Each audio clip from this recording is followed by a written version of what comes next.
All right, let's step right into the shadows today because we are unpacking a genuinely chilling, grimdark, gothic fable, the story of the nihilistic soothsayer. Now, this isn't just your standard spooky tale. We're actually going on a philosophical deep dive into existential paralysis.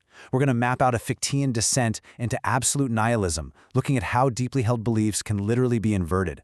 So if you've ever found yourself pondering the fragile nature of meaning, well, you are in for a fascinating ride with this explainer. Okay, let's dive into this. Picture this incredible scene for a second. You have this majestic royal court, bathed in guttering torchlight. The king is sitting on his throne, fully expecting absolute reverence. But the soothsayer? He doesn't bow. No way. Instead, he completely shatters the royal throne's grand illusions. He flat out declares that the wise of their reign have withered into ash. He strips away all the vanity of the court, leaving the king's crown feeling like this paralyzing leaden weight. It is such a brilliant, terrifying introduction to a character who basically embodies the spirit of negation, challenging the very foundation of societal purpose. So, to really understand the mechanics of this fable, we're applying the Fichtean dialectic. And that brings us to phase one, the thesis, the illusion of meaning, and the will to power. In the context of our story, the thesis is represented by the royal court, the high priest, and the young martyr. Together, they represent spiritual vitality, a firm belief in objective truth, and what we can philosophically call the Nietzschean will to power. You see, the court's righteous souls possess this intense, vibrant life force. They're driven by an absolute, unshakable belief in objective truth, and that belief fuels their continuous self-creation. They build, they pray, they establish laws. Their spiritual vitality is like this desperate, glowing light pushing back against the dark void of the universe. It's the ultimate human push to just create meaning out of absolutely nothing. Let's move to and see how this builds with our second phase, the antithesis. Anatomy of the Jungian shadow. Enter the soothsayer. He is the literal manifestation of the collective Jungian shadow. He's everything that the bright, righteous court tries so desperately to repress, that profound fatigue of universal emptiness. Now, what's really interesting to see here is how his anatomy systematically breaks down into a deliberate fusion of biological deterioration and industrial rigidity. On one side, you've got this smooth, pale, bald head with a deeply lined, cracked face and hollow, milky white eyes. Eyes that completely lack pupils, but somehow pierce right into your soul. Then, on the other side, you have this paralyzing mechanical synthesis, heavy, segmented iron armor plates and grinding brass cogs that you can actually hear squeaking. He is a stark monument of iron and bone. It's definitely not an upgrade. It's a physical diagnosis of being trapped in repetitive futility. And cradled right there in his cracked hands is a deceptively simple artifact, a glass jar filled with a gray, stagnant liquid. This jar is essentially the physical distillation of a poisoned well. I want you to contrast the sheer finality of this numbing oblivion with the bustling but ultimately failed productivity of places like Oakhaven. All of Oakhaven's frantic building, all that effort, couldn't mask the underlying societal, spiritual decay. The liquid in that jar, and the pervasive gray dust it eventually dries into, represents this tasteless broth of existence. It offers absolutely nothing but numbing oblivion. It's the physical manifestation of profound internal exhaustion, showing us exactly what happens when that vibrant will to power is abandoned and citizens just eventually turn to stone right alongside their silent machines. Which brings us to the astonishing parable of the tasteless feast. Picture a great banquet. Suddenly, the ghostly pale soothsayer appears at the head of the table.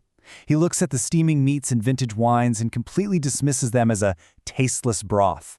He just asks, why eat? Why love? All is the same. His sheer presence casts a shadow that literally seems to swallow the candlelight. And what happens next is wild. One by one, the nobles drop their silver forks, they realize their continuous self-creation is a total fiction, and they just abandon it entirely. So we are left with an absolute thematic clash. On one side, you have the pure, glowing spiritual vitality of the high priest, and standing in stark defiance to that is the soothsayer, locked in a frozen state of mechanical, repetitive futility. It is the ultimate collision of intense life force and absolute meaninglessness. And that horrific collision brings us to phase 3, the synthesis, the dark miracle and profane alchemy. When the thesis and antithesis crash into each other, we witness this horrifying concept of philological transvaluation. The soothsayer doesn't just defeat the righteous, he violently twists archaic meanings. Words like good and sacred energy are completely weaponized into a vehicle for absolute desolation. By infecting the martyr's life force with his own cynical knowledge, he completely redefines sovereignty. Instead of defining power through creation and objective truth, this proto-Ubermensch defines his sovereignty strictly through destruction. He actually accepts his own internal chaos as a terrifyingly creative force. And this brilliantly illustrates the step-by-step dark miracle of his revitalization. First, the high priest steps forward, offering his own life to shield the people. The soothsayer absorbs this righteous blood, which, remember, contains the ultimate concentration of spiritual vitality. But there's no redemption to be found here. For step 2, the soothsayer actually weaponizes that profound devotion. In step 3, he uses that sacred energy to recharge his cold, mechanical heart. And finally, step 4, he uses this stolen energy to systematically dismantle the hopes of others.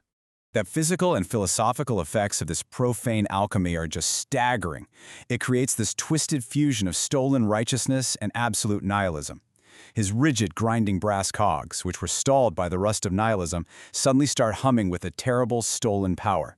They're quite literally lubricated by the very hope he just extinguished. His milky eyes fill with a terrible, piercing awareness. It's a temporary, monstrous rebirth that grants him the renewed existential energy needed to just keep marching across the world, defining his sovereignty through desolation.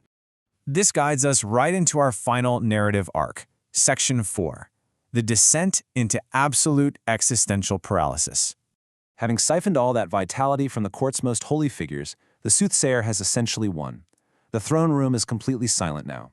He turns his back on the court, his brass cogs no longer squeaking but humming with that dark power. He stands at the royal gate, staring out toward a flat horizon where no sun is ever going to rise, and he delivers his final benediction. He says, "The fire has turned to smoke. It is better to sleep, and better still to have never dreamt at all." Just a chilling endorsement of non-existence over the friction of life. So the crucial point is that the court ultimately chooses the safety of a stone-like oblivion. They realize their silk masks and internal vacuums were fully exposed, and that simply giving up, turning into cold, unresponsive iron, was just easier than the exhausting friction of creating meaning.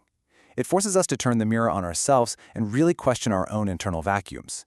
Which leaves us with this final, incredibly provocative question. When the grand illusions of our own royal courts fall away, what do we choose?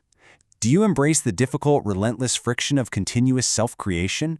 Or deep down, is the quiet safety of a stone-like oblivion actually more alluring?